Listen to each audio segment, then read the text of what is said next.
Thank you very much, Mr. Spence, for that insightful presentation and taking us through the fund experience.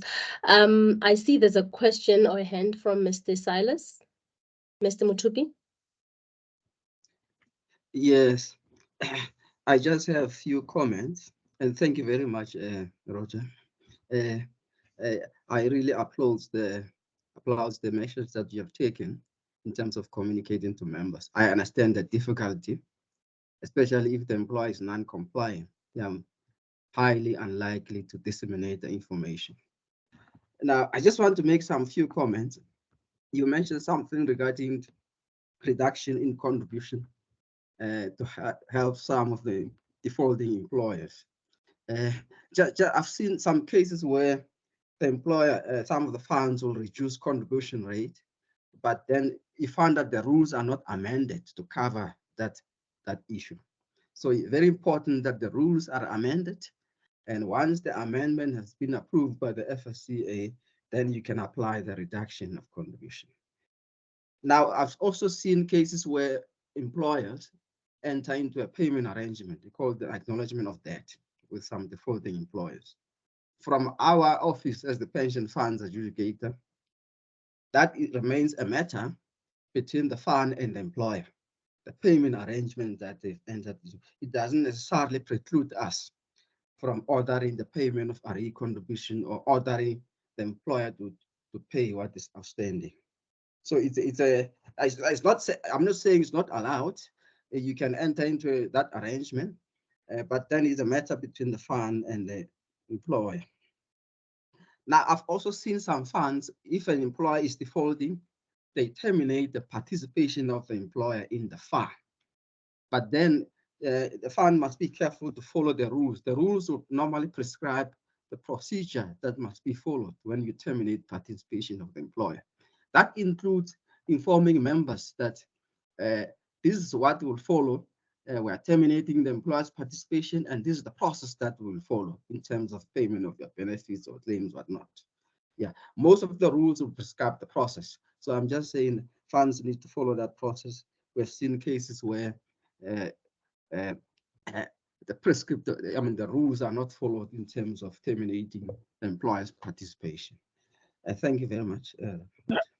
Absolutely correct, Silas, and very valid points. I think one point that I might just have to highlight, and just to ensure that it comes over correctly, is when we advise on the reduction of contributions, that is at the point where the employer is facing financial difficulties, but that they are fully paid up. So we will not permit that if the employer has any arrears. So that is just a comment that I just wanted to clarify. Thank you. All right, no, thank you. Thank you so much, Kia. Thank you very much, Julius and Roger. Roger, just to get clarity from you, and maybe I didn't hear you correctly when you said member contact details are not mandatory. I think that's what you were stating during your presentation. Yes, yes. However, according to the conduct standard, sorry, carry on. Just as a response from the authority that, in the conduct standard clearly states the minimum information. So when you're saying contact details, I'm not too sure exactly what contact details you'd be referring to, as the conduct standard clearly states the minimum information that is required at member level as well. Yeah, so I was specifically referring to 3H, where we have the Roman 5.2 that says contact number, including where available, cell phone number.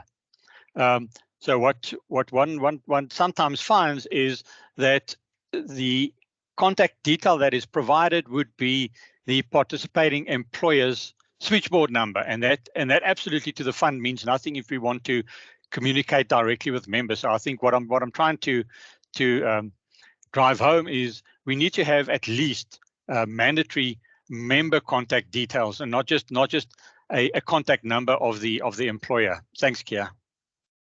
All right, noted. Thank you for the clarification. Thank you. Sydney.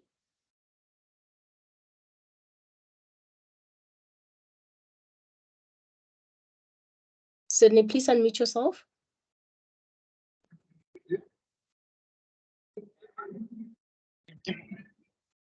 Good morning. Good morning, Sydney. My name is Thomas Malokotsa from UBC. Thank you for the presentation that you have just made. But then you were specifically referring to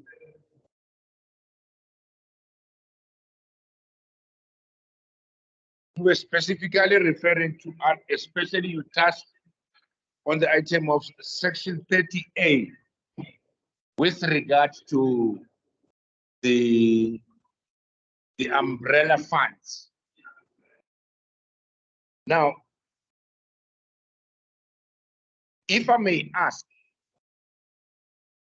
what happens to the fund that I was contributing? Let me say, for example,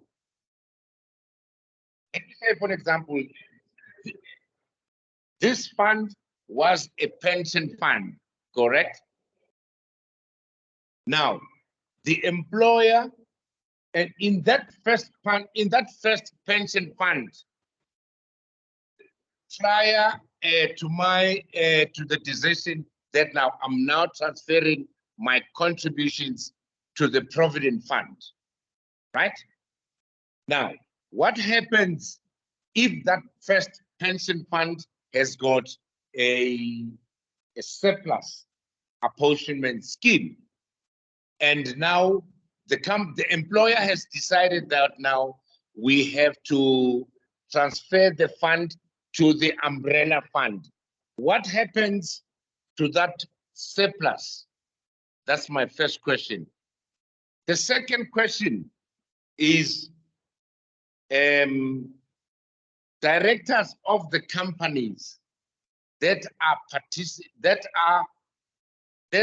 the access, which are regarded as the category B of directors of the companies, who are entitled to have access to the pension fund, but then they don't contribute in the fund.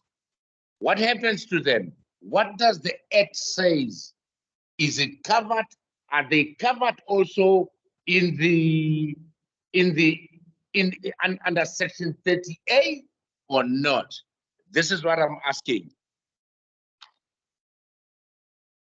And then the last question that I'm asking is, in the umbrella funds, I don't know, I'm subject to correction with regard to the funds that are suddenly becoming orphan funds, because due to the fact of now the employer or companies who are participating in the umbrella funds are now in a financial difficulties.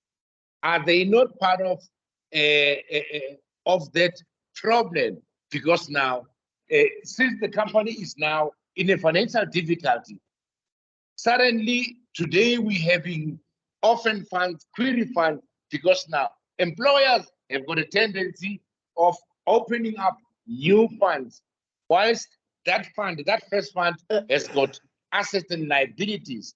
Is this not part of the creating of a secret profits? Thank you very much.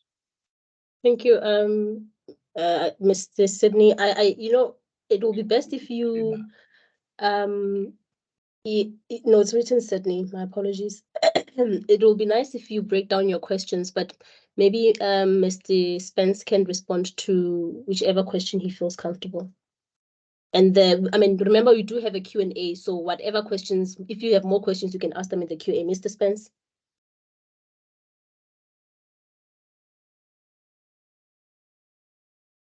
Roger, we are not hearing you. Yeah.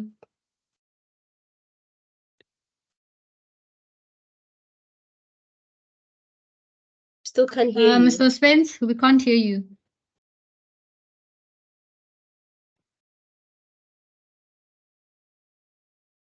We still can't hear you.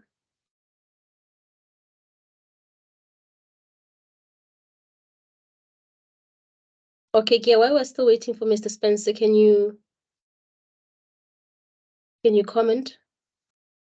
Thank you, Julia.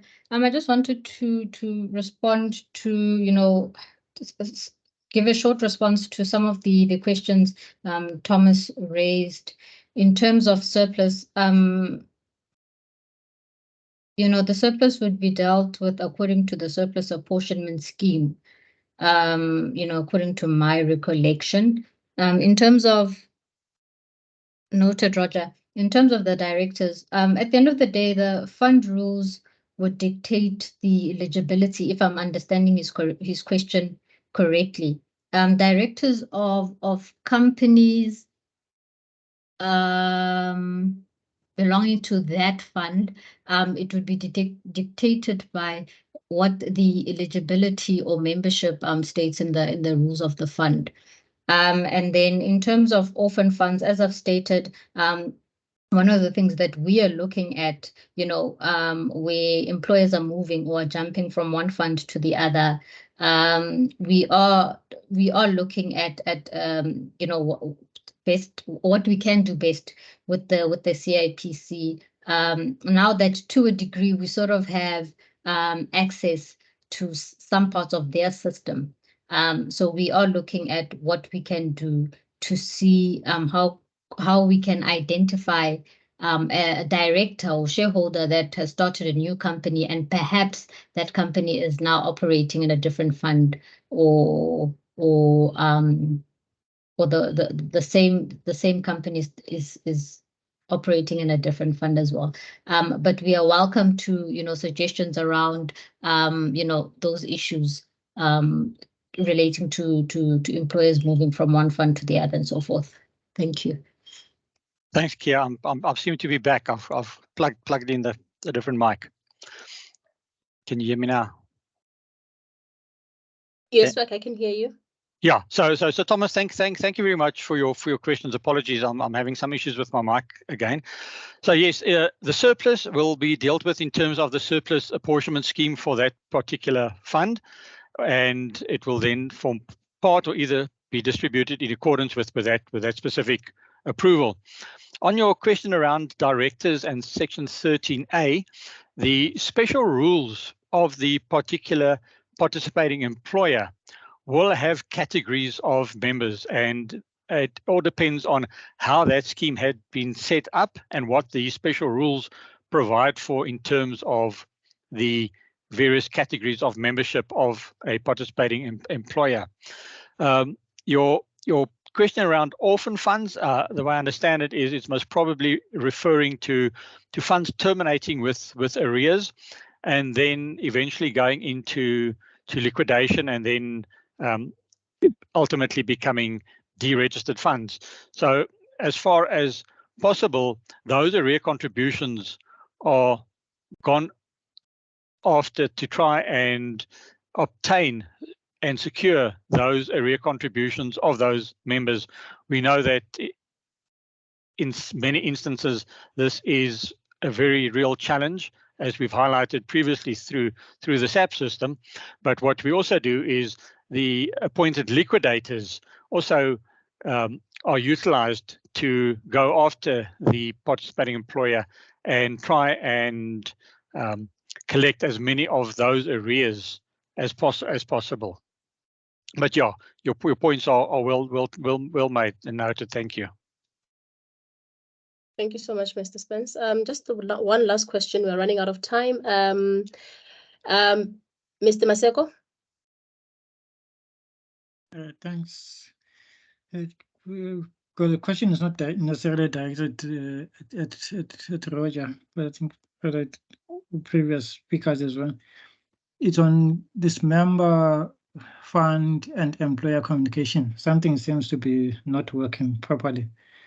So I think the one question is, are funds afforded the opportunity to talk to employees directly, like come to the shop floor and talk to employees? I think employers are most likely going to complain about loss of productivity, but are there no avenues in which the fund can come and talk to its members directly. Because I think this program is going to escalate this program of unclaimed benefits going into the future if there's no communication with the member. Thanks. Thank you, Hazel. All right, Mr. Spence. No, I was just going to say, Julia, thanks, Basil. I think from my point of view, engagement, awareness, communication is key. Communication underpins everything in driving the message home, creating awareness, and ensuring that members are up to date. I understand the environment in which you're probably referring to. I think if the relationship is established between the fund and the employer understands the reason behind it, it should be probable. There are some employers who could potentially be more problematic to engage with, but I think one has to explore all these opportunities and find the best way to drive the message home and be able to engage with members. But it's a valid concern you're raising, especially in the collective bargaining environment. Thank you so much, Mr. Spence, for your time in the presentation. Can I get a confirmation whether you'll be available until the end of the sessions? Yes, I will. Thank you, Julia. All right. Thank you so much. I really appreciate. Ladies and gentlemen, Julia? we take... Yes, Kia? Before you move on, I don't know, there was a hand from Tebogo. I don't know if whatever he was going to say was covered by someone else, or is he okay? Can we move on? Tebogo? Thank you, Jules. Thank you, Kia. I think I just wanted to just highlight also on the issue where the employer closes shop and opens another company. It becomes a bit of a problem where you've got an employer that uses family members also, to open up those companies. It might be a bit difficult to trace, especially when you use CIPC. So I think we also need to be mindful of that you might find someone who's getting, people that are able to latch onto that and open companies on that particular person's behalf, where they don't even act as directors or shareholders in that particular company.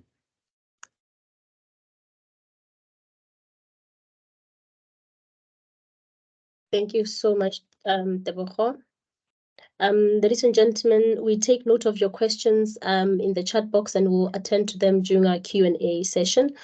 Our next speaker is Mr. Manyoni. He's the Principal Officer of SACCAWU, National Provident Fund, and he'll also be taking us through funds reporting contraventions to the authority, what his experience has been, and we're looking forward to his presentation. Mr. Manyoni?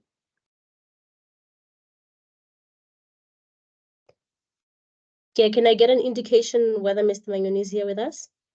Yes. Good morning, Julia, and good morning to everyone. My name is Manyoni, SACCAWU National Provident Fund Principal Officer. I'm still not sure why I accepted to be a guest speaker, because I thought twice when I saw that I need to speak on the topic of Section 13A. And I was like, okay, I first need to check if we are compliant with the authority. But yeah, I've prepared a few slides that will also touch on the structure of the fund, challenges experienced by the fund, if we've had any successes, and any opportunities that we're seeing or that needs to be explored.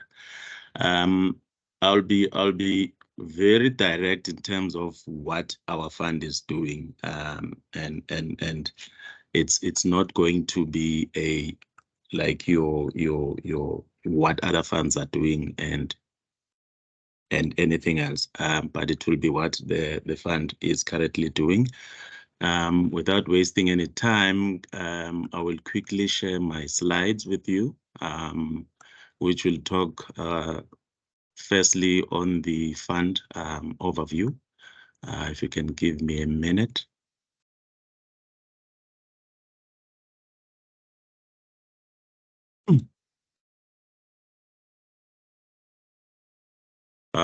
Can everyone see the slide? Yes, we can. Okay, thank you, Julia. I think the fund overview, the fund is SACCAWU National Provident Fund. I'm sure everyone will know the fund itself. The fund was established on the 1st of February 1994. It's a standalone umbrella fund, type B. We have 956 bill groups. Now, bill groups will talks to your pay points because you'll have one participating employer having 2 to 3 bill groups. To make an example, like your MassMed, where you'll have macro, you'll also have builders. So those are bill groups when I talk of the bill groups. The fund is an umbrella. It has different employers, but using the same benefit structure. It is a defined contribution fund. Each participating employer has its own special rules that are also registered with the authority. The other fact is that we all know that the fund has been under curatorship for the past 18 years. The fund came out of curatorship in October 2020, which then the interim board that was appointed then by the court have constituted a board. And we have board members, which we have 8 member elected board members, which these board members are elected strategically to be in line with the sponsors' demarcation. So you'll have one board member in KZN, you'll have another one in Western Cape, you'll have Eastern Cape, you'll have your Free State and Northern Cape, you'll have Mpumalanga, you will have your Gauteng, which we call it VETS, you will have your Northern region as well, and Northwest Vaal. We also appointed 2 independent board members in the fund. 2 are sponsor appointed. The term for board members is 5 years. That's the minimum criteria that we use on this appointment. The chairperson's term is 1 year. The minimum we have 4 meetings. If you include your special board, it makes up to about 6, if not 8. The decision that we take, it requires majority, 1 vote per board member. And this is the item that I was asked to speak on. What is the Section 13A of the Pension Funds Act, and why is it important? I think everyone in this attendance already knows the definition of the Section 13A, which basically deals with the monthly payment of employees' retirement fund contribution. Retirement fund meaning your pension or provident fund contribution in this case.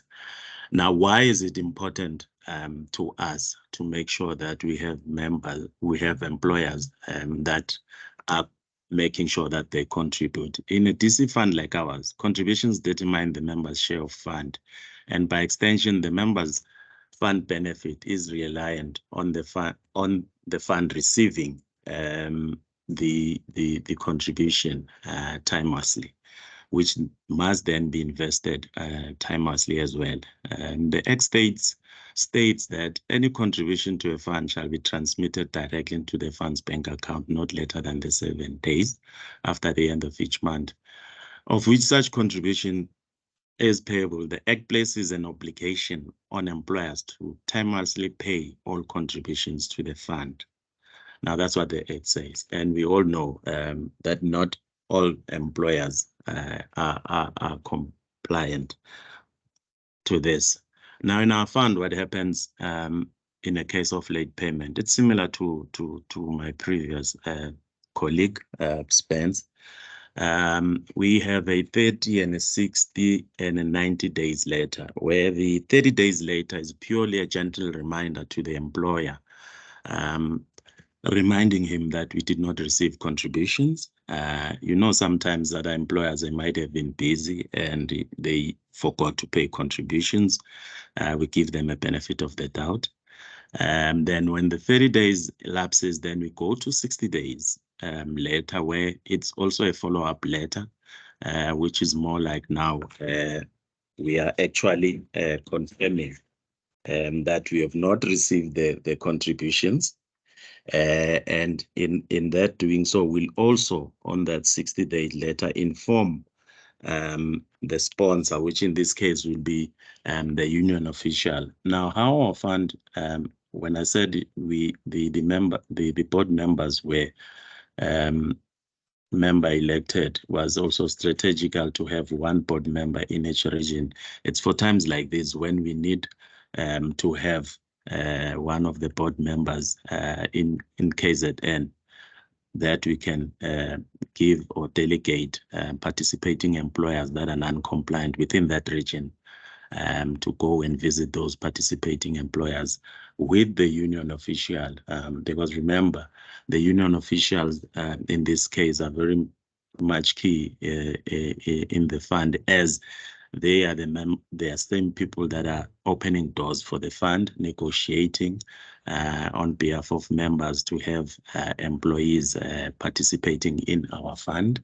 And we have instances where you'll have participating agreements signed in front of the commissioner and the CCMA because the employer was refusing to agree to the terms provided for by the union on behalf of the members. And for those, you'll know that when the time comes of contribution, you'll always have a negative response from them, which also talks to supplying the information that you will require. They see that as additional work that they are doing on behalf of the fund. But yeah, the 60 days will then also inform the members as well, so that they are aware that the employer is not contributing, and as a result, they are not covered for risk benefits.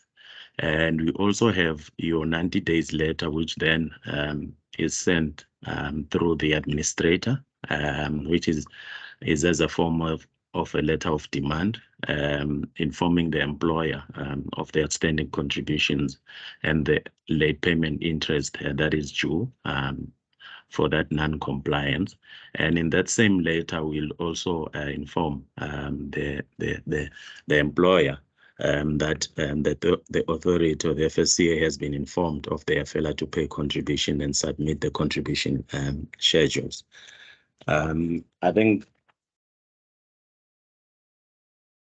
now that we are aware that there is also a section that will be covered that talks to Conduct Standard 1 of 2022. But just a highlight, I think the Conduct Standard 1 of 2022 was very important, and we know for a fact that most of the minimum requirements have been low to these participating employers to supply the administrators or the fund with the correct data, because without the correct data, then you are bound to pay benefit outside your SLA agreement, and that creates a problem. Hence, the PFA will have a high number in terms of your complaints, which some of them are due to non-compliance in terms of Section 13A. The highlights as well, or clarity on minimum information, the prescribing of interest rate payable is also part of the conduct standard. I'm sure this will be covered on our next topic. And in terms of the key role players when dealing with Section 13A, we can take away the fact that the employer or the participating employer has an obligation to make sure that contributions are paid within the required time. The member is also informed if there's non-compliance to them. The fund is also obligated to monitor and report non-compliancy. I know in our fund, I am the monitoring person, but other fund will have an individual that is appointed that as a monitoring person in terms of Section 13A, which then also your board of trustees. Sorry? They say the recording is. Yeah, so the recording. Okay. They're not talking to us. And then obviously the FSCA, SAPS, I think including there, we need to bring in the NPA as well. I think the fund, as I said, is obligated to report employers who don't complete Section 13A. And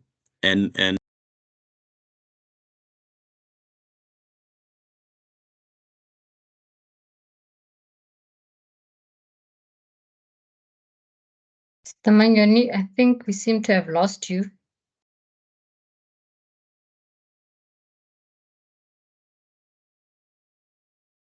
Mbusi?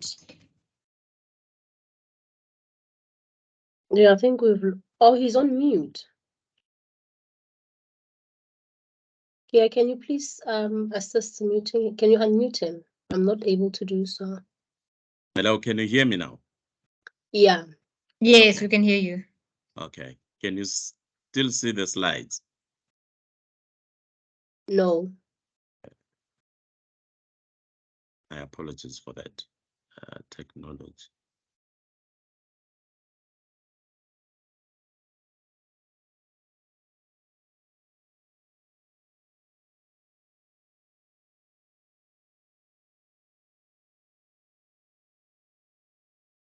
Are you able to see now? Not yet.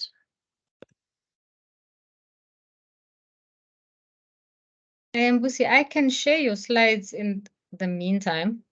Okay. Can you do that? Is that fine? That's fine with me.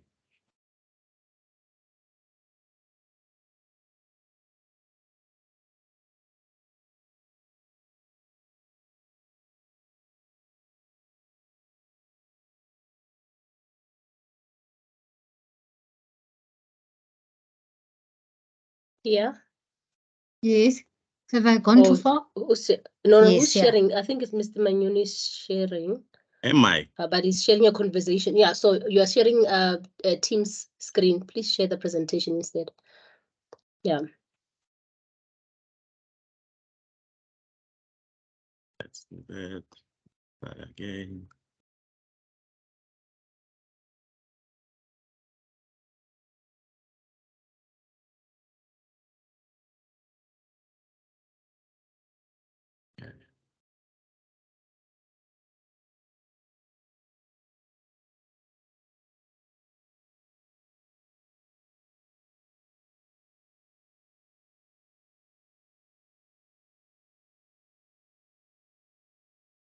Okay. Can everyone see the slide? Yes. Okay.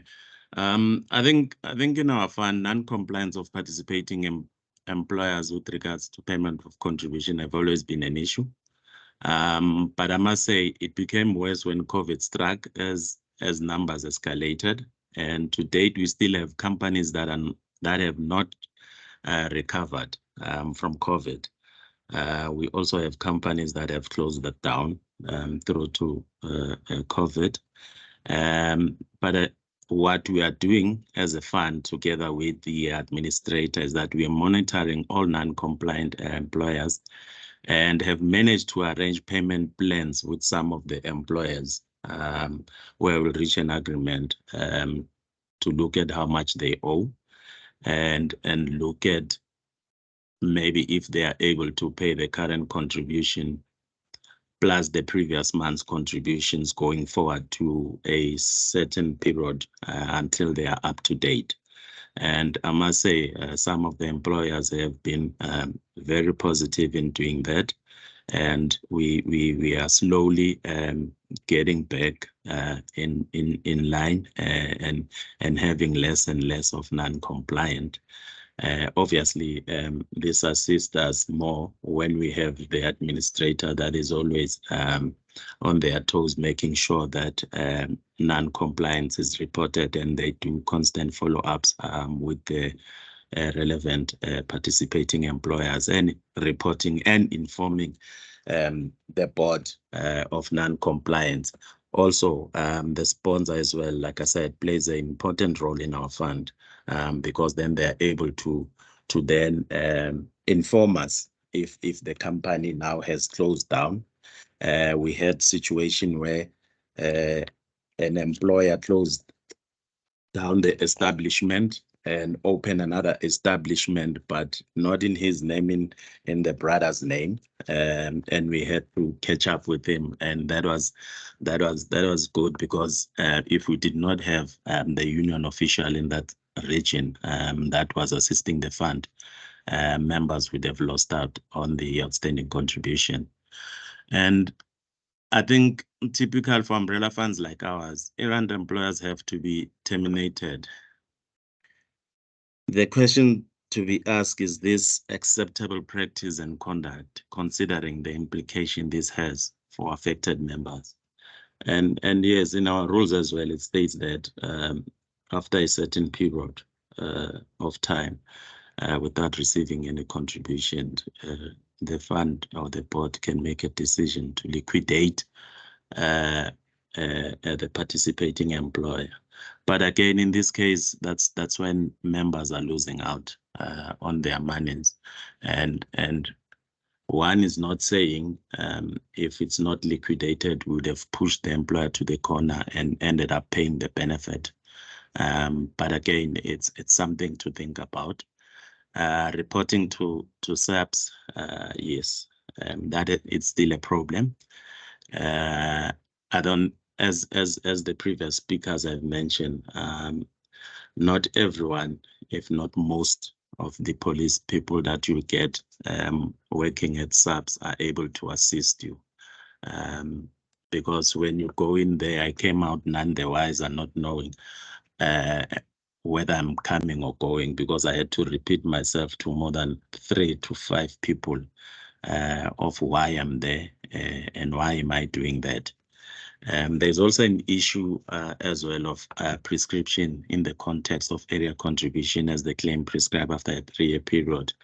I guess our next speaker will also speak on this one because this clearly is a challenge because if an error happens, you do not do what you had to do, you are bound to be found responsible as well. Even at your individual level. We spoke about the fund employers that owe contribution have subsequently stopped trading and closed down, which unfortunately in that case, the fund had to pay the members the contributions that they had, including interest up to the day that the last employer contributed. But 1 in 1,000, there's one employer that informed the fund that it will be closing down, but it will still honor the agreement, which we had a payment plan with. I think that was one of the successes that we have, and one of the employers that was very much in favor of the employees not losing out.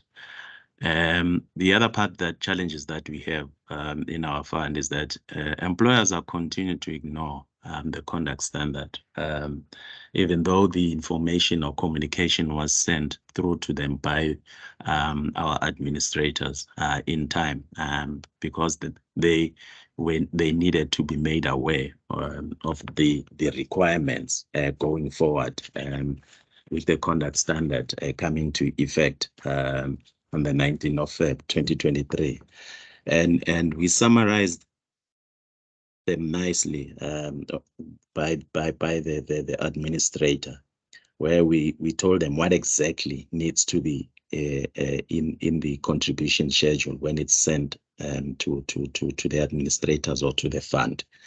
that communication has been sent to them. Obviously, is monitoring that process together with the administrator and making sure that employers do comply, and the issue of ignoring letters of late payment interest, and you'll have employers still contributing the same amount without paying the late payment interest. In this case, you'll have employers that have paid late for 1 month, but have kept on paying again on time coming in future months. So they tend to ignore that for 1 month, I'm being penalized for only paying late for 1 month. So you'll have those employers that we're still keeping tabs on and making sure that they do comply, and they have to pay for that 1 month that they messed up.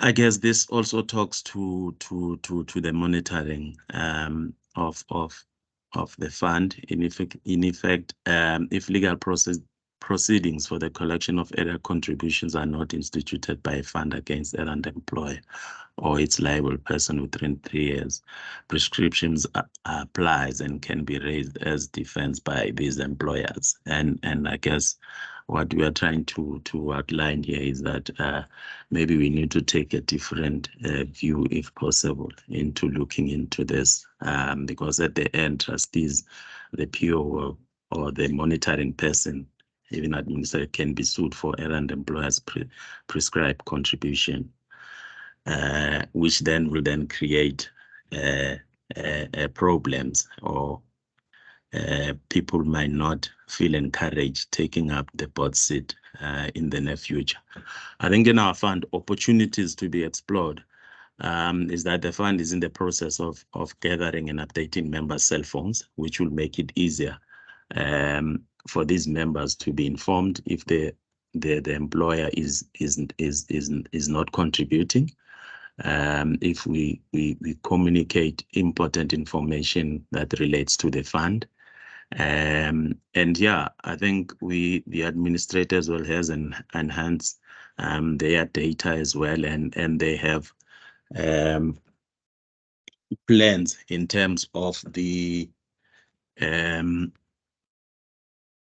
WhatsApp app, where our members can register on the WhatsApp app and be able to receive their benefit statements sent directly to them, because then they would have been registered. And then we also have the communication SACCAWU, who is also working on the fund app, which will assist in ensuring that members are able to view live data of their membership status. Obviously, the issuing of letters, the issuing and couriering of newsletters and benefit statements, those costs at least will not be there in the future if we have this fund app that we can use to communicate with members, which also will be very important in the near future, looking at the two-pot system. If people were able to claim using their cell phones while sitting at home, it will be easier than having to completing forms and sending those forms, which will then create also problems for us, as the employer will also feel that is overworked because everyone wants to complete a form and send it to us. I think the other part that is there is that looking at the possibility of amending of laws that deal with prescription to ensure that they do not allow that area contribution claims do not prescribe. This is not to allow trustees, PO, monitoring person to be complacent, but to ensure that the law fits with the correct outcomes. The last bullet, I think, is very important, because if we have a team, like your task team, that will be coordinating, involving the regulator, the authority, SAPS, and NPA to assist with successful prosecution of reported cases. Because this task team, at least it will have SAPS that is there, they will know what is expected from them in terms of filing up affidavits and making sure that the people that are responsible for non-compliance are prosecuted and reported cases are handled correctly, and the benefit to members is upheld by the fund through them by making sure that these guys are prosecuted. I think that was my last slide. Thank you very much. Thank you so much, Mr. Manyoni, for that insightful presentation. Can you just maybe confirm if you'll be joining us for the Q&A session so we can take questions? Yes, I'll be here. All right, thank you so much. Ladies and gentlemen, we'll be breaking now for 15 minutes, and can you please be back at 12:15? Then we can go through the conduct standard and the Q&A section. Mr. Manyoni, are you laughing at me?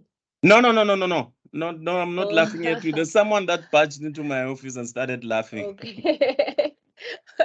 All right, not a problem. Ladies and gentlemen, I'll see you at 12:15.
Welcome back, ladies and gentlemen. I hope you had a nice short break.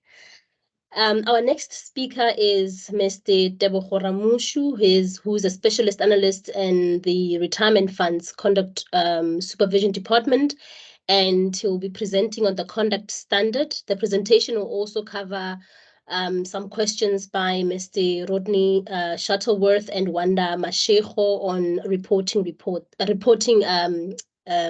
periods. Tebogo, are you here? Achila, yeah, I'm here. Thank you. Over to you. Thank you. We'll try to share my presentation. Not sure if everyone is able to see that. Yes, we Achila? are. Okay, Yes. so everyone able to see that? And I just didn't, Can you put okay. it on presentation mode, Tebogo, Okay, right. and minimize our teams there? Thank you. Is that okay? Cool. Yeah, perfect. Okay, thank you. So I guess everyone is able to see that.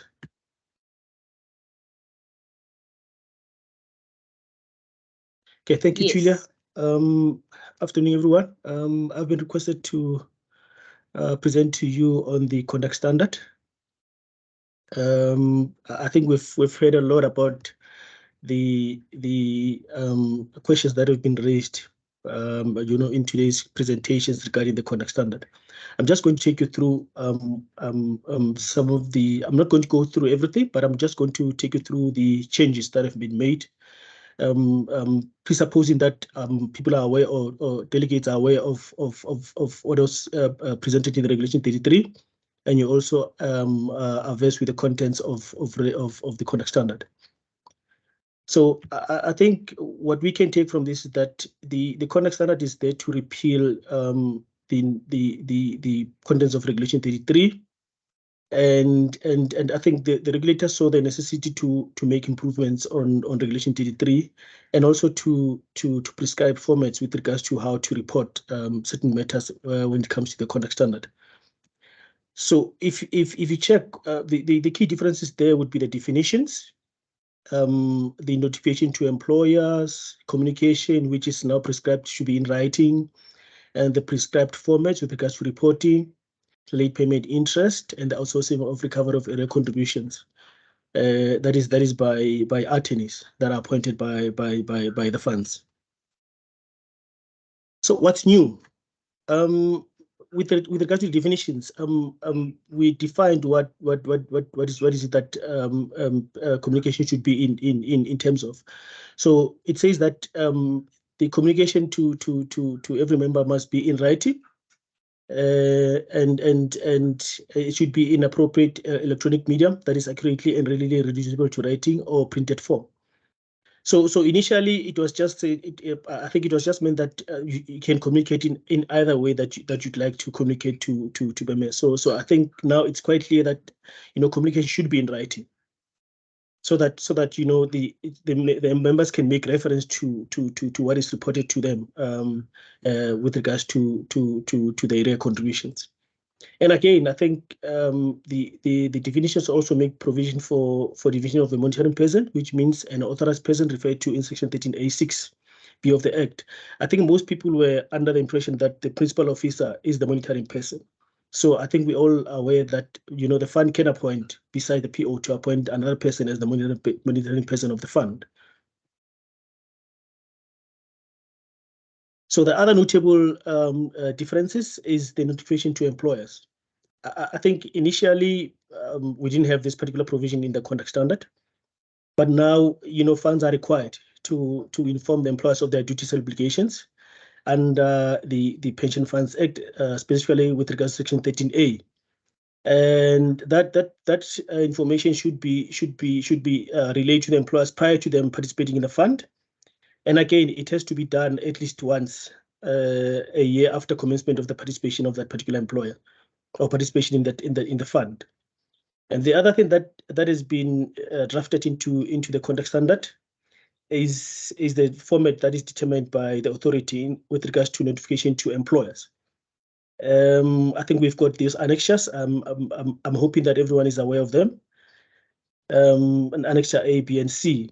I'm not going to touch on that because I'm aware that those annexures have been now issued. And the other thing that must go into the notification by the employers is the request for the identity of the person liable for payments of contribution in terms of Section 13A8 of the PFA. This has been a requirement, but I think now the format has been laid out to the funds in terms of how to go about it. I think initially funds were just sending out letters to employers. So I think now the format has now been determined by the authority. With regard to minimum information, we're not going to touch on everything. But I think we're just going to touch on the notable changes. The initial contribution statements now is supposed to have the responsible person in terms of Section 13A8, that the identity of that person that is responsible for payment of contributions, and also a declaration by the employer that all employees eligible to be members of the fund are accurately reflected in the contribution statement. So I think we've seen that, especially with regard to sectoral determination funds or bargaining council funds, you find that some of the employers are not including those some of the members in those initial or minimum information statements.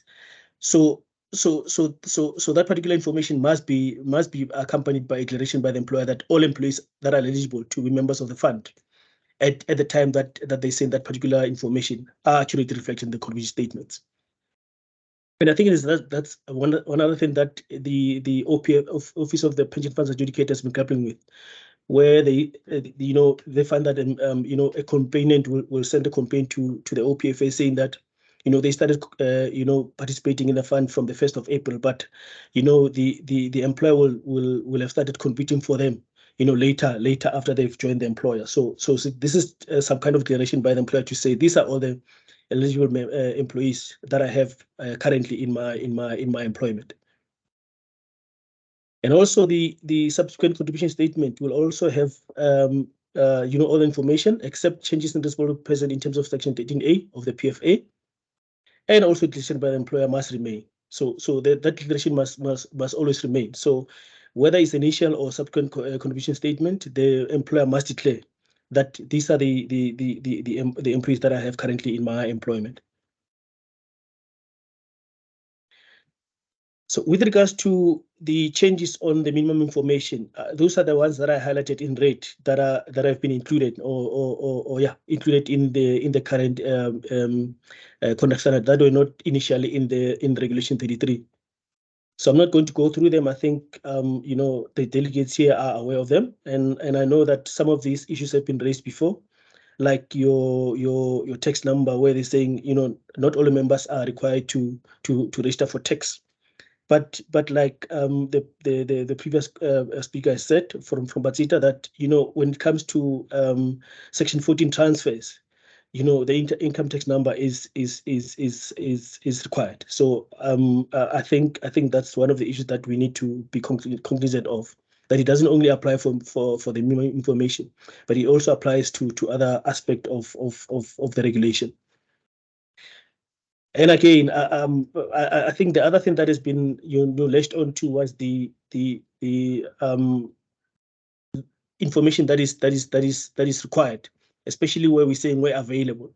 So like cell phone numbers, I think people are saying it has to be mandatory, and I think we all agree that contact numbers, as one speaker has said, that the employer will always provide their numbers from the switchboard. But I think it's quite important, because this information relates to the member, is not information that relates to them. So we need to make sure that we get contact numbers of the members. If it is that you get contact numbers that are provided by the employer, I think you need to query that.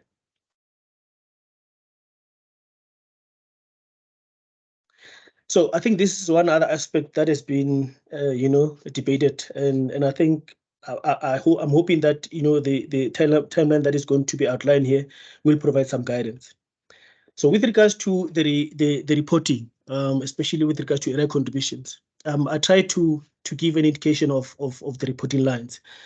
So with regards to receipt of contributions that are supposed to be paid within the 7 days, after the month that the contributions were supposed to be paid, that is the 7th day. So the example that we gave there is that if contributions were for the month of May, contribution might be paid by the 7th of June. And for the contribution statements, those are supposed to be submitted either with the payment of contributions or by the 15th day, or within the 15 days after the receipt of contributions. That is, the statement must be paid by must be submitted by the 15th of June in the example that we've provided there. And with regards to reports by the responsible person for the receipt of contributions, that person must submit a written report to the PO or to the monitored person, whoever is the person responsible there, by the 5th or within the 15th day, or within 15 days. That would be, for an example, if they were supposed to have been, everything that is supposed to have been provided by the 15th of June. So we've got 15 days from that 15th of June, that is the 30th of June now, as an example for the report by that particular person. And the principal officer or the monitoring person must report to the board if that continues to be an non-compliance by the 7th. So, or within 7 days. That means that would be by the 7th of July. That report by the principal officer or the monitoring person to the board of management of the fund. And within 30 days thereof, the board must inform the members, and the board must also report to the authority.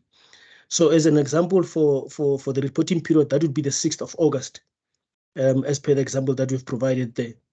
So if I may just stop there and maybe just check from the delegates if there are any questions on the reporting timelines there that we might have.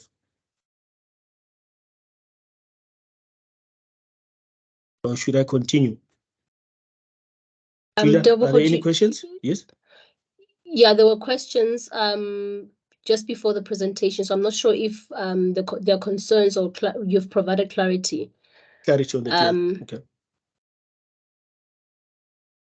Okay, there's a question from Christine. What is the outcome of the feedback given with regards to the tax number? If members are not registered for tax, as it is not self-requirement in certain instances, why are we insisting on the tax number? Certain categories of employees are specifically excluded from having to register for tax. Yeah, like I just alluded to initially that, so I think we don't have that section 14 person in online today. I'm not sure whether Mamik is here, but I think it is a requirement in terms of section 14. In terms of section 14, that they need to have those tax numbers for them to be able to approve a section 14 transfer. So I think that's one of the issues that emanated from the regulator, requesting that we have that particular aspect with regards to tax numbers. So I'm not sure that if that answers the concern that has been raised.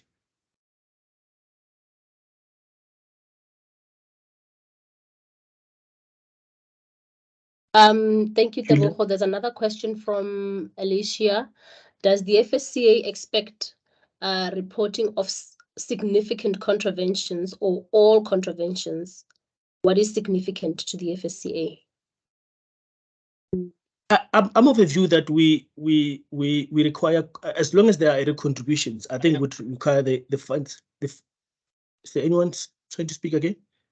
Can I continue? Okay, let me just recap. I think if there are area contributions, I think those are required to be reported to our office. We've seen that funds are also reporting where there were late payment of contributions and funds have raised LPIs, but they just report to us to say there were late payment of contributions, but we're reporting based on the fact that they were paid late. We just note those and keep that in our records. But for any area contributions, they have to be reported to our office. So I'm not sure if they say significant, what do they mean? Maybe they can provide, some examples of those. Thank you, Tebogo. Yeah, I think if they want more clarity, they can just raise their hand and then we can unmute them. Okay, so may I proceed then? Yes, please. Thank you. Okay, further timelines are provided down here.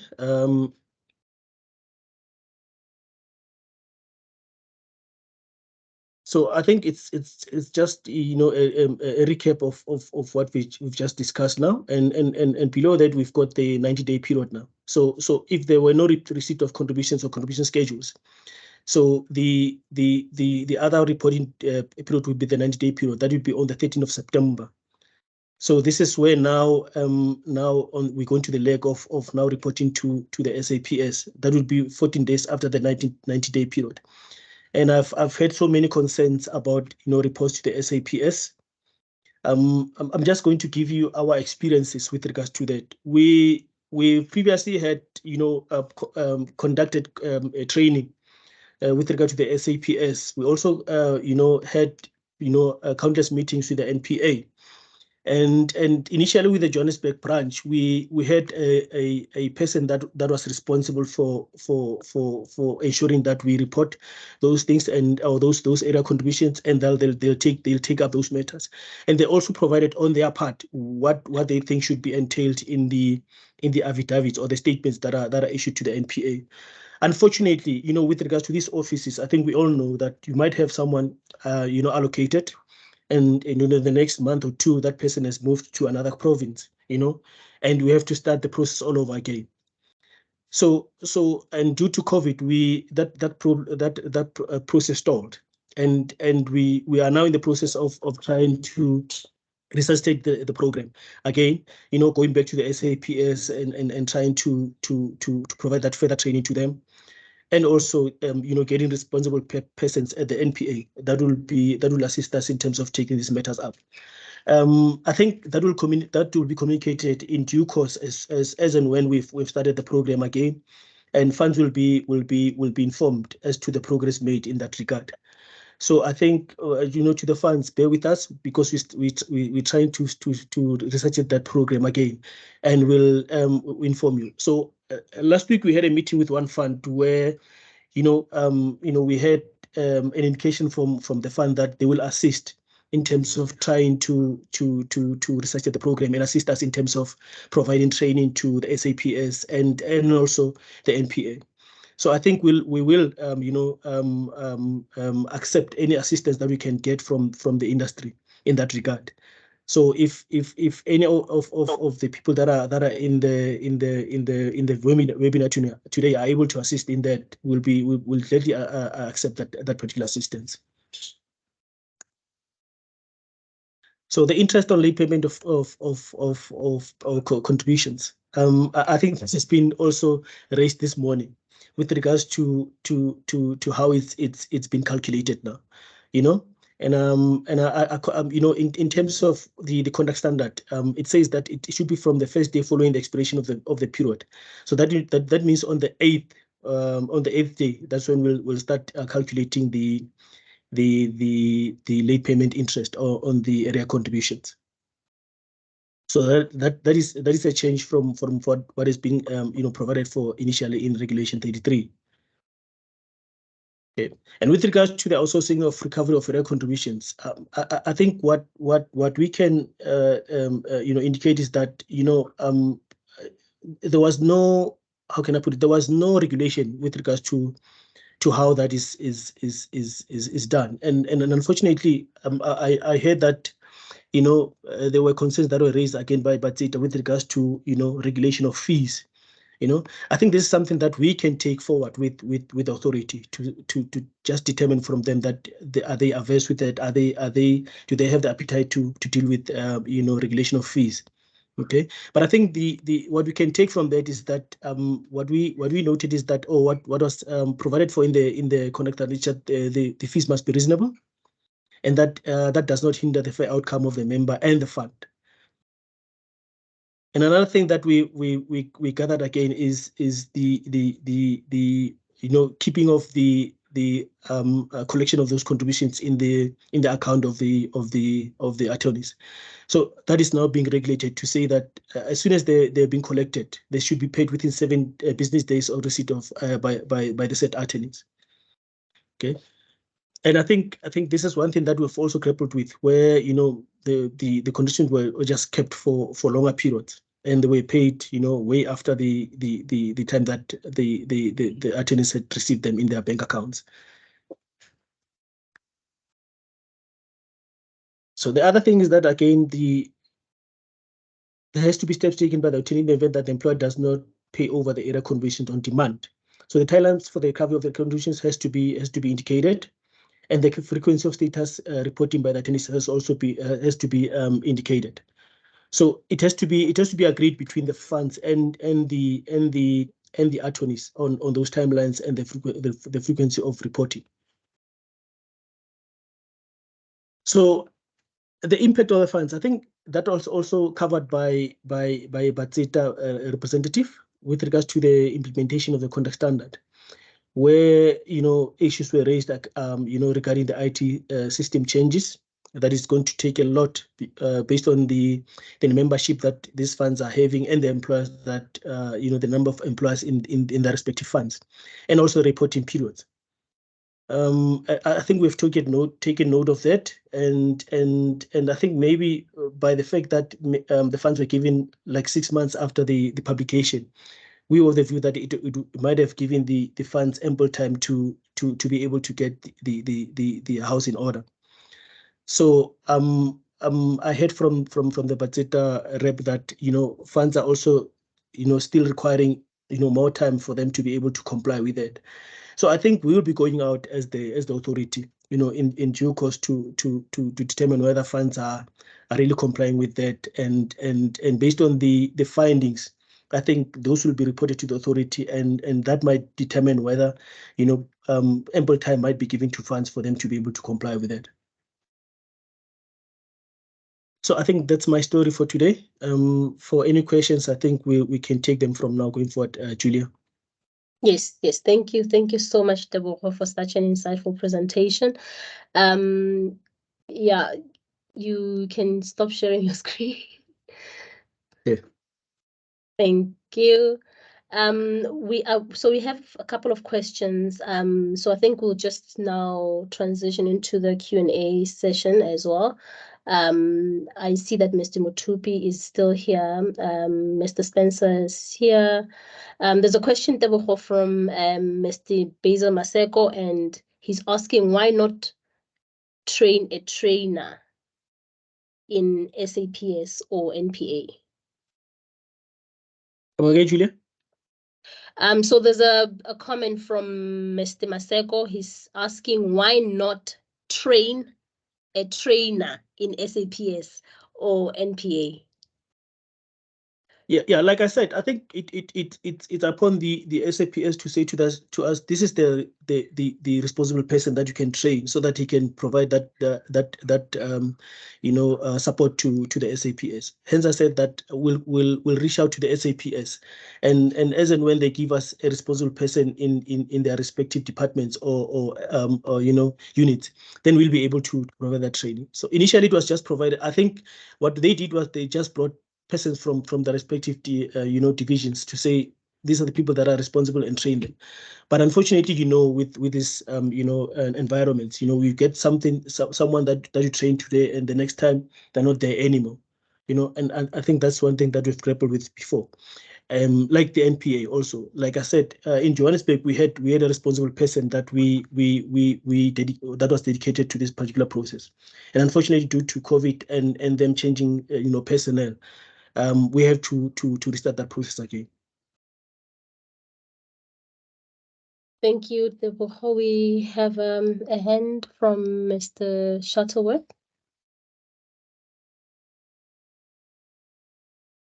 Mr. Shuttleworth, can you please hear me? Yes, we can. Can you hear me? Yes. So thank you. It's been a great presentation all around.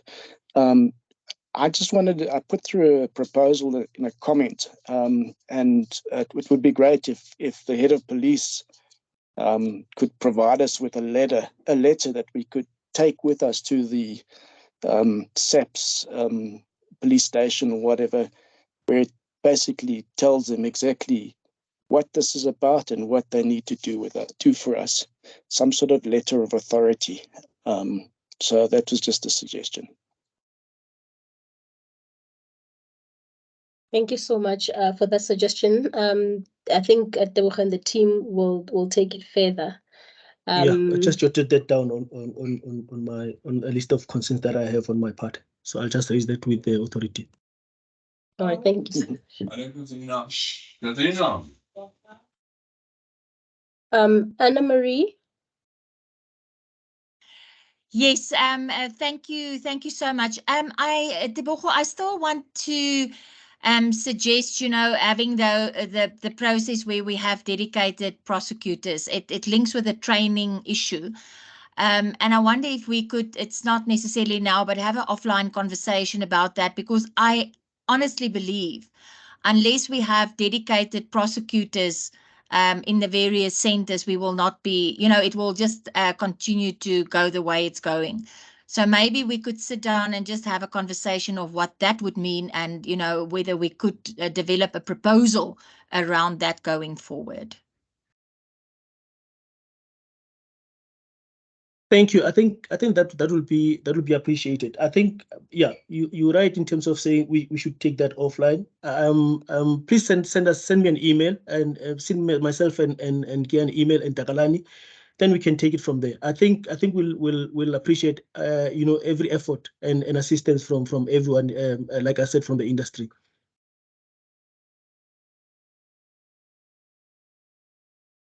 All right. Lindsay.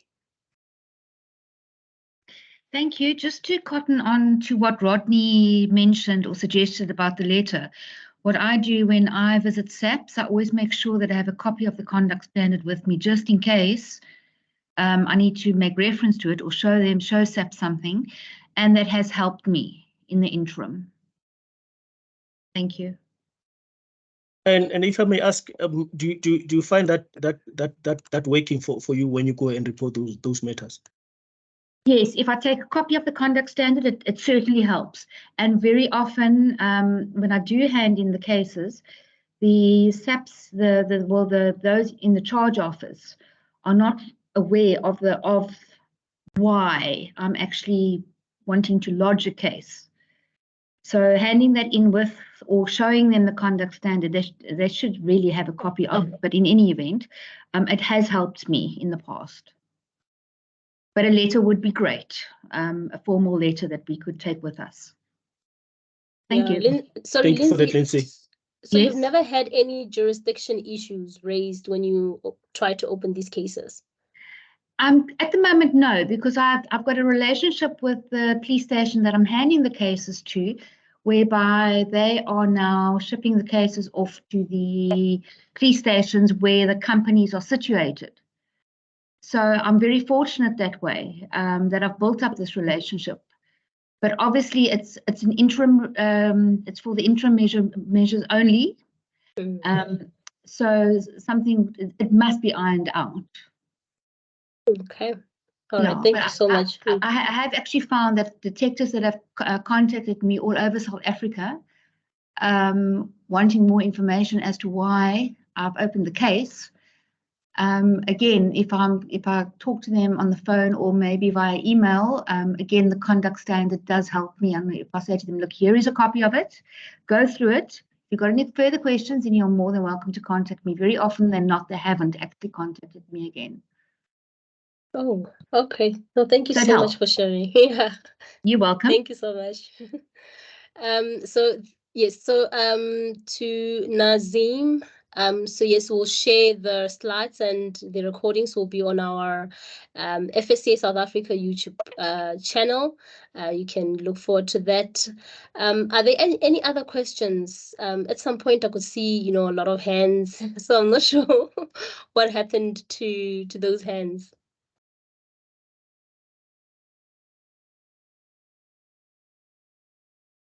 Hi, So Julia. yes, Kia. Yeah, I was about to say, in the meantime, I don't know, are you moving on to the next item, or can I just quickly take about 10-15 minutes of your time and the delegates' time just to outline what the authority has planned going forward? That'll be great. Thank you. All right. So yes, just latching on to what Tebogo has just presented on the conduct standard. We at the FSCA, we do have a dedicated Section 13A working group. There's about 8 of us that will have been attending to some of the reports that we have been receiving. But what we have really started with is just to ensure that where funds are reporting, they are reporting correctly. So we are now going to go back to funds to say, we've had a look at what you're reporting. Please report in this manner or whatever the case may be. So that's more or less where we are at in terms of the reports that have already been submitted to the authority. The other thing that I'd just like to mention, and I suppose maybe at this point it's still early stages to give like feedback on the impact of the conduct standard, but just to say we have about 52 funds that are reporting contraventions in terms of Section 13A to the authority. And so you can imagine, just if we were to draw a spreadsheet of our system to see how many funds have arrear contributions when they report their financials, when they submit their financials, there's about 450, 500 funds that reflect arrear contributions. We do understand it might not always be the case that it's an actual arrear contributions. It's just a matter of the reporting date and so forth. But we currently have about 52 funds that are reporting. And so going forward, we do have an approved project plan that is spanning over our 2023-2024 supervisory plan or supervisory year. And we've sort of like identified, the key stakeholders that are going to assist us in perhaps employer member education, and also getting these contraventions to lessen, obviously considering the impact of the economy as well. So we've identified our employers, retirement funds, the adjudicator, SAPs, NPA, SARS, and members as well as administrators. And what we've done is under each stakeholder, we've sort of identified what are we going to do. So what has really come out from today's engagement is, we could do a lot more in terms of employer education. We know that member education is a big thing, but I also think, educating our members, our employers as well on what is required from them, with regards to Section 13A. So what we sat down, as Tebogo said, we sat down with a fund last week, and we sort of, hello? Yeah, no, it's fine. I can hear you now. Okay. So we sat down with a fund last week, and we put down or suggested perhaps if we can visit 5 of their employers, or like, actual delinquent employers, and perhaps have an engagement with those employers and see how we best can assist. But as we go, we will see what will work, considering the resources that the authority has. So, of course, ongoing, we will be writing to defaulting employers. And as I stated, the publication of the name and shaming. I did note the concerns that were raised by Mr. Spence.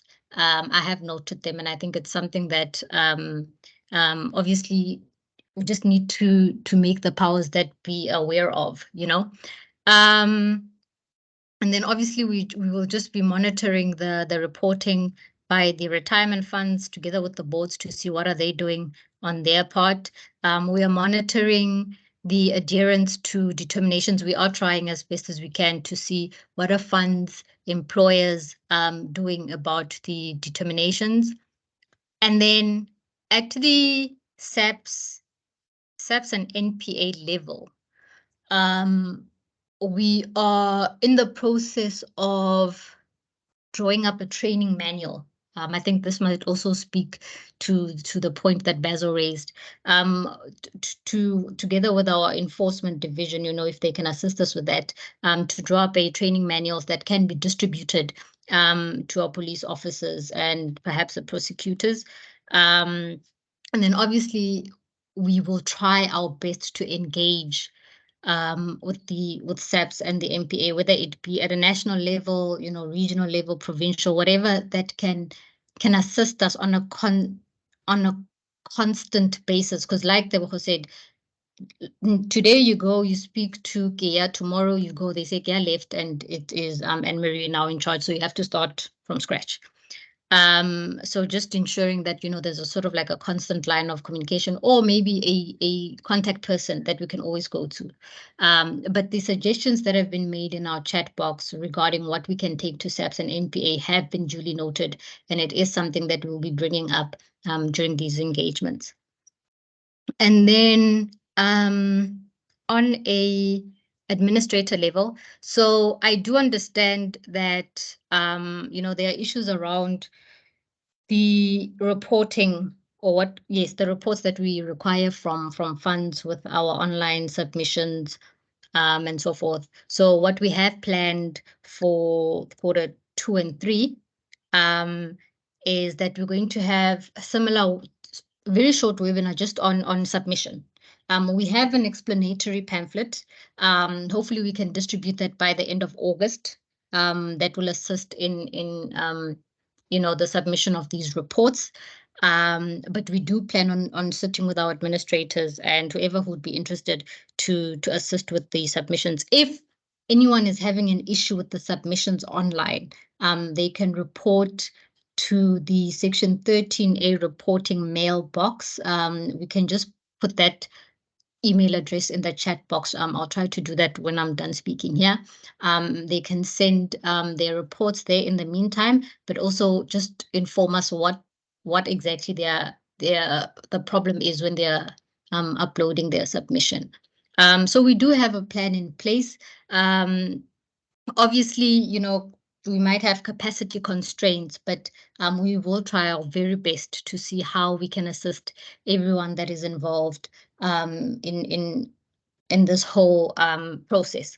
And then just one more thing that I wanted to mention, and then I'm done, is that with relation to members or employees, what also came out from the engagement with the fund last week was that, if funds are having sort of like a road show, or they're going to a certain employer, they can perhaps forward or extend the invitation to the authority and maybe have a representative from the authority come speak to the members and the employers. And that would be based on the availability of my fellow colleagues at the authority. So that is something that we can also explore. So, if funds are about to go on some roadshows, please do extend the invitation, and we will see if we can tag along or if we can't.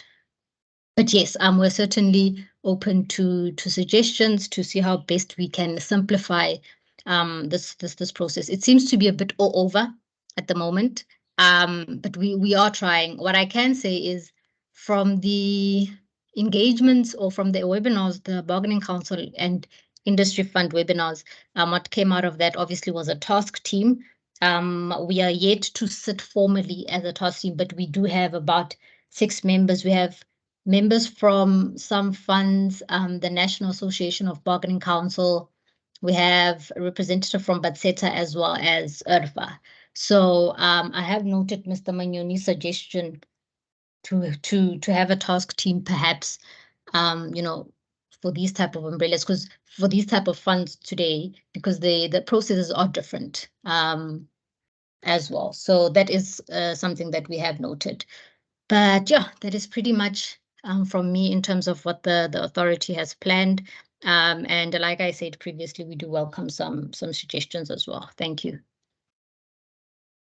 Thank you, Gia. Just before you leave, you spoke about the 52 funds that are reporting. Are these funds, are these the funds that are reporting in terms of the conduct standard or prior, or is just an inclusive So 50, number?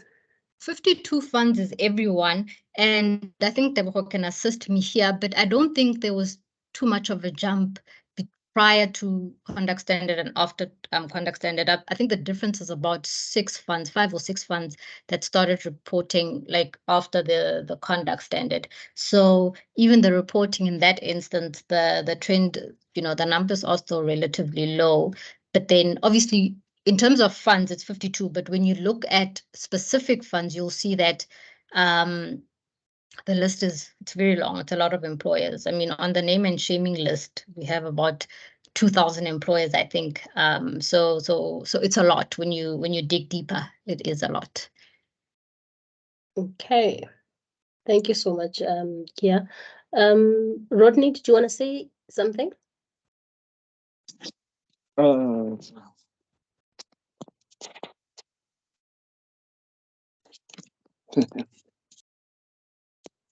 All right. Ladies and gentlemen, we have shared our feedback survey and would appreciate if you can complete it while we're still going through some of the questions.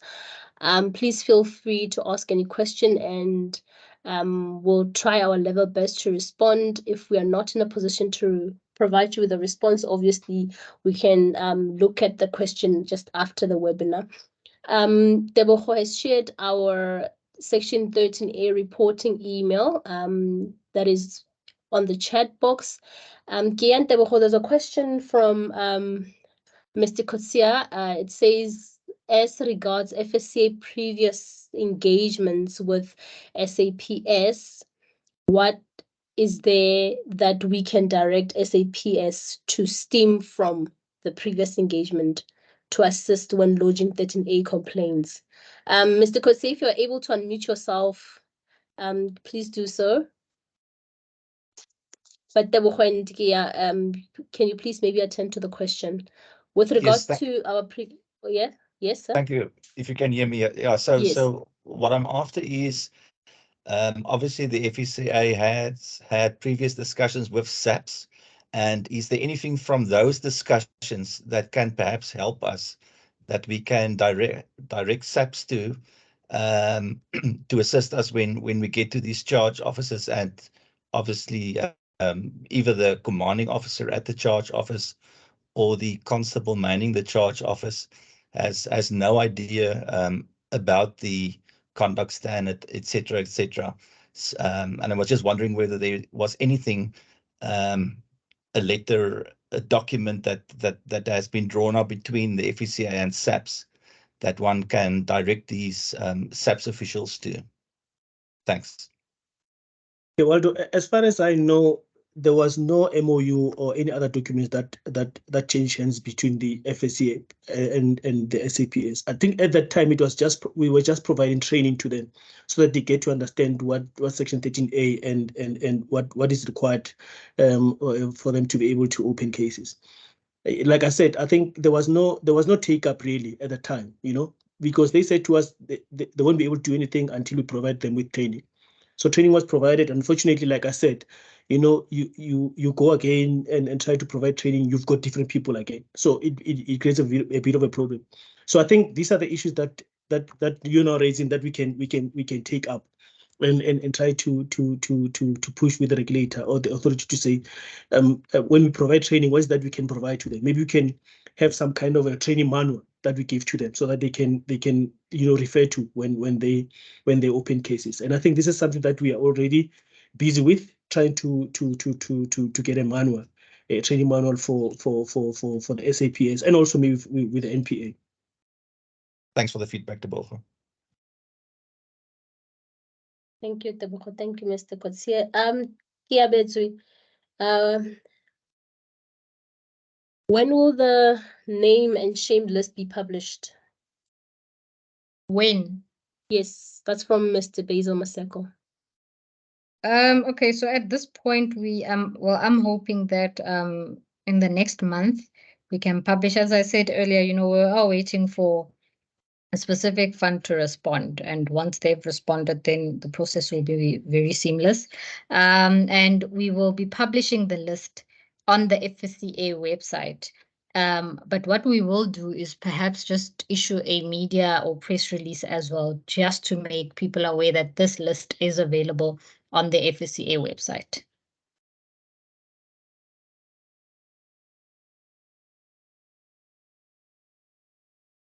Hello? Thank you. Yes, thank you, Kia. Thank you. Sorry. There is a hand from Anna Marie. I just want to confirm, what will this list be called? You know, are we going to use this words name and shame? Or are we going to, you know, how will we position that? Are we going to be a little bit kinder? Or you know, I think what we said is best off and worst off, so that you have sort of a balance. Or, you know, is it just call a spade and get it done? Thanks for that question, Anne-Marie. I think formally, internally, we've referred to it as employers in contravention of Section 13A. I think, yeah, that's how we are referring to it. Thank you. Lindsay? Thanks, Julia.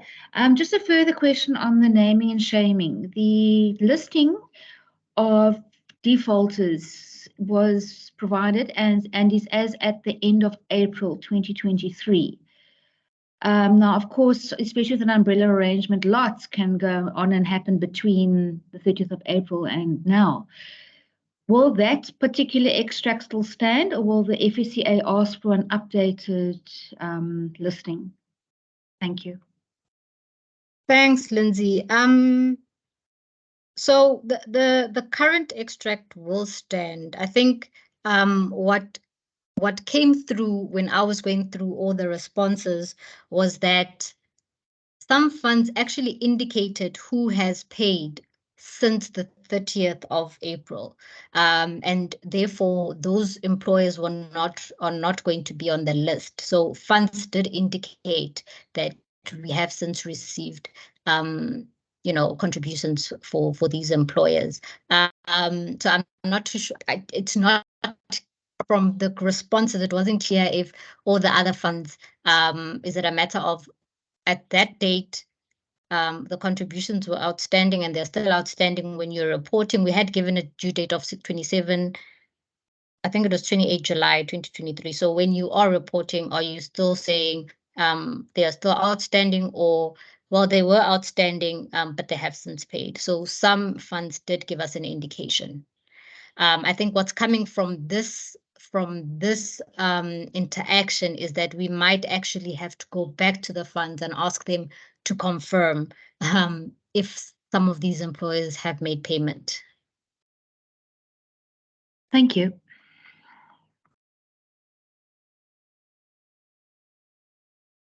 Thank you so much, Kia. I'm not sure if Mr. Bulelani Bobotiani is still on the call. Maybe he can pose his question, because we have follow-up questions. He was asking about what happens in the event that employer leaves the umbrella fund and joins another fund forced by the bargaining council without following the Section 14 procedure. The employer would remain on 13A in the previous fund, but active in the bargaining council fund. Can employees lodge a complaint to the FSCA to be transferred back? And what are the chances of succeeding that the complaint, since these bargaining councils that don't want to consider exemptions applications? Mr. Budaland, I'm not sure if you're on the call, because we've got follow-up questions. We all know that Section 14 deals with transfers of assets and not necessarily membership. So if you are on the call, then we can maybe unpack your question. Or if there's anybody from the Section 14 team who would like to take the question, they can come to the rescue. Julia, I think with regards to Mr. Bulelani's question, you know, the employees can forward a complaint to the authority. I think that's what he was the basics of that question.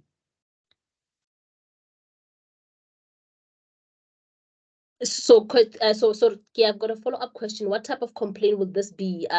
So he said he's saying that, yes.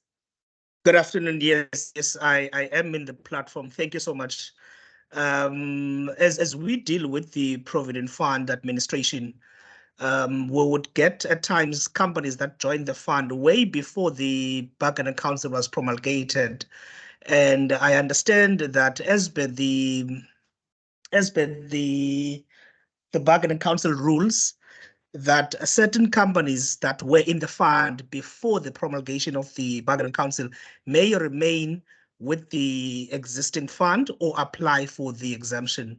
But you would get that these employers are misled at times by the agents that wants them to transfer, and employers at times just transfer without following the Section 14 procedure. Then when we go back and request the Section 14 procedure to be followed, we get rejected by the Bargaining Council, for example. So in cases like that, can the employees themselves be able to lodge a complaint, to forward a complaint to FSCA in order to be transferred back? How much powers do they have in terms of that? Because you would get the fund that affiliated with the Bargaining Council offers maybe lesser benefit compared to the existing fund, and the savings towards the retirement might be slightly less compared to the existing fund. Thank you.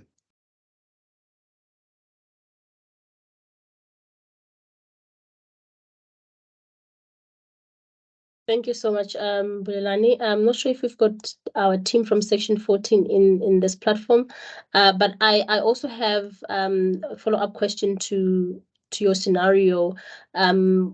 If whether the Section 14 was transferred to allow, you know, the transfer of asset from Fund A to Fund B.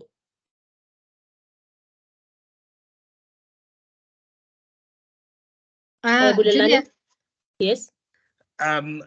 Since there was no proper procedure followed, the funds would probably remain as paid up in the previous fund. Okay. Then members would continue with the new fund, and in the event that they resign or dismiss or leave employment, they would submit claims in both funds, the current fund and the previous fund. All right. Thank you so much. Kia? Thanks, Julian. Thanks, Bulelani.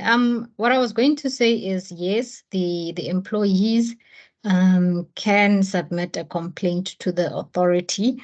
And we will obviously just consider that complaint based on whatever it is that's submitted and then go from there. You know, it will be very hard for me to say now whether we'll direct the employer to do A, B, and C, or the funds to do A, B, and C.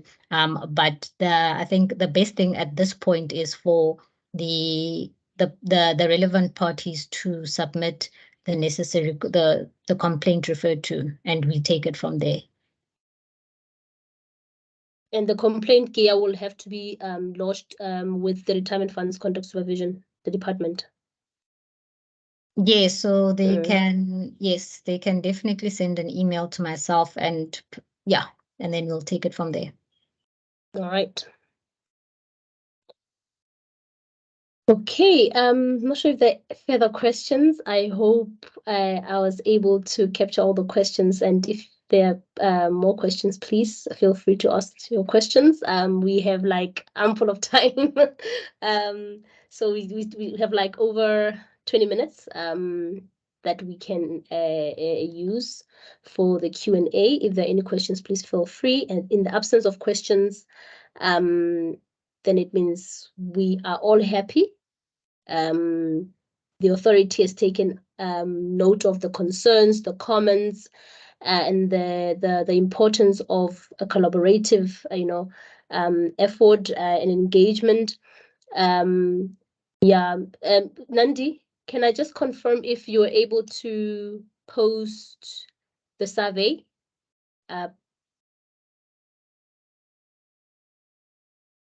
Can I please ask that we complete the survey? This is going to help us improve our future upcoming engagements with the industry. As we said when we started the webinar in part 1, to say we are looking forward to this type of engagements to build a relationship, obviously, between the authority and all stakeholders. If there are no more questions, I think we've reached the end of the session. And I'm happy with the engagement. I'd like to thank the organizing team for your effort. Well, there's a comment regarding kindly confirm the link where the presentation will be made available.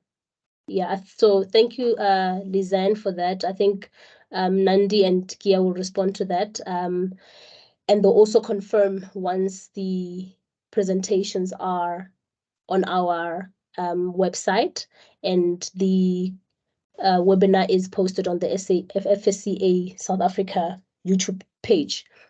So I'd like to extend my gratitude to the team responsible for putting this together, and obviously to our speakers from,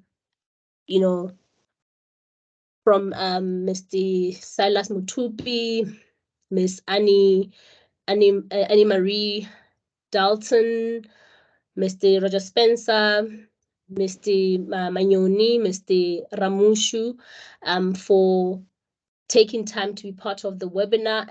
And I hope that in the near future, when we call you again, you actually respond to this. I mean, for me, it was fruitful, and I had to think of where I am as the regulator, and what is it that I still need to do to really ensure that there's compliance.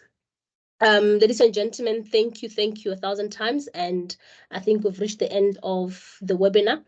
If you have got any questions, you are still welcome to post your questions on the chat box, and we'll respond to them as and when we're able to do so. But overall, I'm happy. Julia, sorry to interrupt.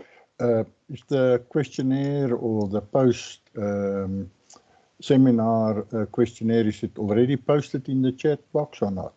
Yes, it must be in the chat box. I think I saw it. Yeah. I can't From see. Nandi. Okay, 13. Nandi, can you please maybe try post it again? Yes, I just posted it. 1309 and 1312.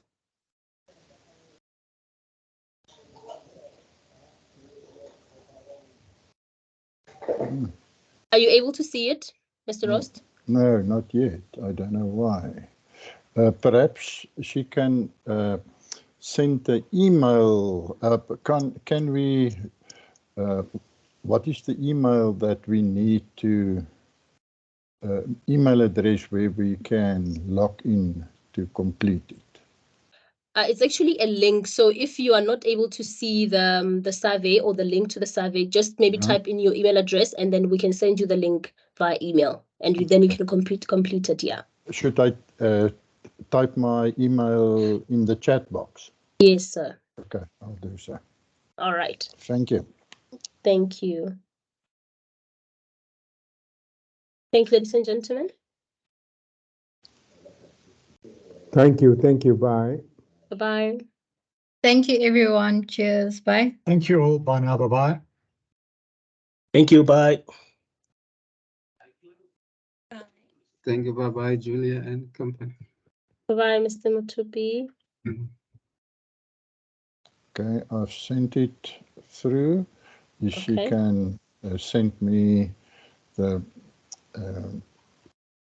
Johan Roast. Yeah. Roast, Yeah. that's right. Yeah.